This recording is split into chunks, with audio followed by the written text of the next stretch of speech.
In this video, I'm going to talk about how to do/complete homework assignment 2. I'm not actually going to go in the VM and walk through everything because that's going to take me a really long time. So what I'm going to do is sort of walk through my GitHub repo and show you what I did to the files that have actually changed. There are 3 main files that we actually need to change so that we can complete homework 2. And let's just get started there. So, this is a postie where I posted links that you'll find helpful to understanding this video because I'm going to do a series of videos. Since there's 3 main files, I'm going to do a video per file. So this is going to be the first file. And this is my GitHub, and I'm actually going to link that below so you guys can actually follow what I did.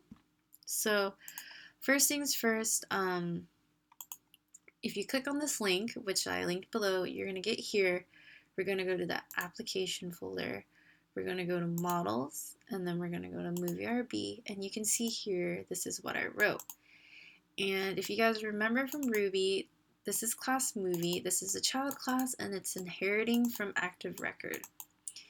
And I'm sort of going to just kind of walk through what everything does, and these are the links and sources that I found helpful to understand what I did.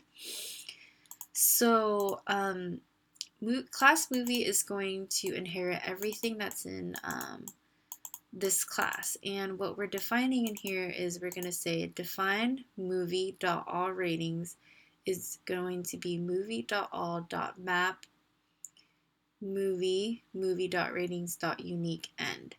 And what this means is that movie.allRatings is going to grab the movies, all map, and map each movie to a movie rating that is unique.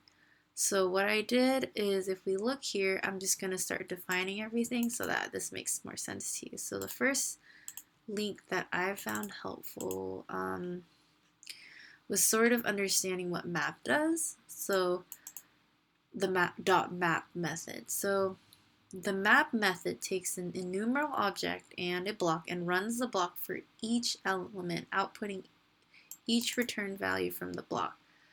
So if we look here, we have 123.map, and then we have this n, and then n times 1. So how I'm looking at this and understanding this is that this means kind of like for each element in the list, so like 1, 2, 3, we're going to do for each thing, we're going to do n times n. So like 1 over here is 1 times 1. So we get 1. And 2 times 2 is 4. And 3 times 3 is 9. So if we go back to here, why I did .map is that for each movie, we're going to give it a movie rating. And then we're going to move on to the next URL. And what I wanted to sort of have you understand is, like, in the homework assignment, it says it wants you to use an enumerable collection. And I'm just going to read this to you, and hopefully it'll make sense. So it's like an enumerable is possible in Ruby due to the notion of mixins. In most languages, code sharing is only possible through inheritance, and inheritance is generally limited to one parent class. In addition to classes, Ruby has modules, which are containers for methods and constants. If you want to write code once and share it between a bunch of unrelated classes, you put it in modules to be mixed in with your classes. Note that this is different from sharing an interface like Java, blah, blah, blah, blah. And jumping to this, so why we want to use enumerables in this project is that we want to use mixins because it provides us collection classes with several traversal and searching methods and the ability to sort. So since we're using movies and we have all these objects, we want to be able to sort, and if we use enumerables, we're able to use sort of sort methods that will be accessible to us. So let's go to, so hopefully that makes sense. I'm sorry if it doesn't. So then the next thing I wanted to sort of go over is what .uni uniq means, which is like .unique. And clicking on this link, this means that if a block is given, it will use the return value of the block for a comparison. It compares using values of the hash and methods for efficiency, so returns a new array by removing duplicate values in cell. So if you look at this, we have an array with A, A, B, B, C. And if you use .unique, it gives you only the unique characters left. Pretty much sort of only looks for characters once, and it doesn't give you any duplicates. Same with here, student Sam, student George, teacher Mats. And it sort of does the same thing. It says for each S, so each, I guess, one of these sets, this set, or this list, we're going to only check the first, we're only going to check the first thing in the list and only filter out, so sorry. If this student happens once, then we're going to take the first student and Sam. And if there's a duplicate of the first thing, then we're not going to care about this. So this has student and Sam. That means that we're only going to care about that. And since we see student again, and unique is like, that's not unique because we already had this once, that gets thrown out. And then teacher, we've only seen that once. So that's unique and we keep that. So that's what I did here. The .unique means that we map. So for all movies, give them a rating that's unique. So we're making sure that we don't have a bunch of duplicates, blah, blah, blah, blah. And so then moving on to active record. If you're like, oh, what is active record? Because we're looking at here and this is active record, and you're not sure what that is. I'm just going to, once again, read straight from this and hopefully it will make sense. So it says, an active record is the M in model view control. The model, which is the layer of the systems responsible for representing business data and logic. Active record facilitates the creation and use of business objects whose data requires persistent storage to a database. It is an implementation of an active record pattern which itself is a description of an object relational mapping system. That doesn't make very much sense, but this is kind of like the formal documentation.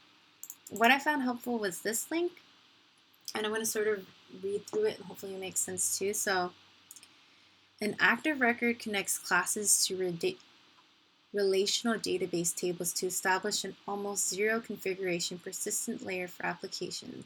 So what I kind of took away from that is like active records a way for us to connect databases. We have all these objects, but we don't really have a way to connect them, and active record does that for us.